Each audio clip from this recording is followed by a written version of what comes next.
ঝিনাইদহ ৪ আসনের সংসদ সদস্য আনোয়ারুল আজিম আনার হত্যাকাণ্ড ঘিরে একের পর এক চাঞ্চল্যকর তথ্য সামনে আসছে। হত্যাকাণ্ডে প্রথমে শুধু সোনা চোরাচালান নিয়ে ব্যবসায়িক দ্বন্দ্বের কথা উঠেছিল, কিন্তু ঝিনাইদহ জেলা আওয়ামী লীগের ২ নেতাকে গ্রেফতারের পর রাজনৈতিক দ্বন্দ্বের বিষয়টিও সামনে চলে এসেছে। এরপরই প্রশ্ন উঠেছে, হত্যাকাণ্ডে আরও বড় কোনো নেতার সংশ্লিষ্টতা রয়েছে কি? জানাচ্ছেন শাহাদাত রিফাত। সময় যত গড়াচ্ছে ততই দৃশ্যপট বদলাচ্ছে ক্ষমতাসীন দল আওয়ামী লীগের টানা ৩বারের সংসদ সদস্য আনার হত্যাকাণ্ডের ঘটনা। একের পর এক সামনে আসছে চাঞ্চল্যকর সব তথ্য। গ্রেফতার হয়েছে নিজ দলের একাধিক নেতাও। মূলত এমপি আনার হত্যার পেছনে প্রথমে সোনা চোরাচালান নিয়ে ব্যবসায়িক দ্বন্দ্বের কথা সামনে আসে, পাশাপাশি গ্রেফতার হওয়া আসামিদের জবানবন্দিতে উঠে আসে মাস্টারমাইন্ড আখতারুজ্জামান শাহিনের নাম। তবে সম্প্রতি জানা যায়, শুধু সোনা চোরাচালান নয়, রাজনৈতিক প্রতিদ্বন্দ্বিতাও এই হত্যাকাণ্ডের অন্যতম একটি কারণ। তদন্ত সংশ্লিষ্টরা বলছেন, ব্যবসায়িক রাজনৈতিক সহ অন্য কোনো কারণ আছে কিনা তাও খতিয়ে দেখছেন তারা। এর মধ্যে হত্যাকাণ্ডের ঘটনায় ঝিনাইদহ জেলা আওয়ামী লীগের সাধারণ সম্পাদক সাইদুল করিম মিন্টু ও কল্যাণ বিষয়ক সম্পাদক কামাল আহমেদ বাবুকে গ্রেফতার করেছে পুলিশ। মিন্টু বর্তমানে ৮ দিনের রিমান্ডে এবং বাবু এই হত্যায় তার ভূমিকার কথা স্বীকার করেছেন, তাই তাকে কারাগারে পাঠানো হয়েছে।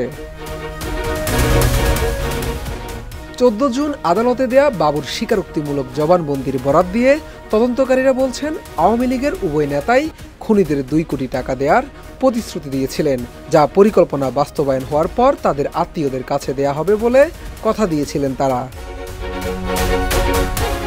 বিশ্বমানের থার্মিক্স রড, সালাম স্টিল থার্মিক্স, দেশের একমাত্র থার্মিক্স রড।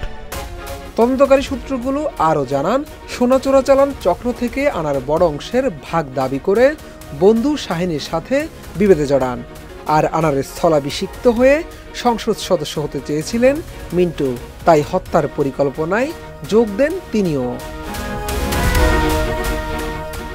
এদিকে তদন্তকারীরা জানান, ভারত ও বাংলাদেশের পুলিশ গত ২২ মে আনারের হত্যার বিষয়টি জানানোর পর বাবু ও মিন্টু নিহত এমপির বাড়িতে গিয়ে শোকাহত পরিবারের সদস্যদের প্রতি সমবেদনাও জানান। এছাড়া তদন্ত সংশ্লিষ্টরা বলছেন, এমপি আনার হত্যার পরিকল্পনায় স্থানীয় নেতাদের পাশাপাশি রাজনৈতিক বড় কোনো ছায়া আছে কিনা সেটিও তারা তদন্ত করে দেখছেন। খুব শীঘ্রই তারা পুরো বিষয়টি নিশ্চিত হতে পারবেন বলে আশা করছেন। বিষয়টি নিয়ে স্বরাষ্ট্রমন্ত্রী আসাদুজ্জামান খান জানান, তারা কখনো বলেননি আনারকে সোনা চোরাচালানের জন্য হত্যা করা হয়েছে। তারা সবসময় বলে আসছেন, তার নির্বাচনী এলাকা অপরাধপ্রবণ, সেখানে কি ঘটেছে তা তাদের অবশ্যই জানতে হবে। পুলিশ তদন্ত করছে, তদন্ত শেষ হওয়ার পর বিস্তারিত বলতে পারবেন। এর আগে গত ২২ মে চিকিৎসার উদ্দেশ্যে ভারতে যান ঝিনাইদহ ৪ আসনের সংসদ সদস্য আনোয়ারুল আজিম আনার। পরে ১৩ মে কলকাতার নিউ টাউন এলাকার সঞ্জীবা গার্ডেন্সের একটি ফ্ল্যাটে নৃশংসভাবে খুন করা হয় তাকে। শাহাদাত রিফাত, এটিএন নিউজ, ঢাকা।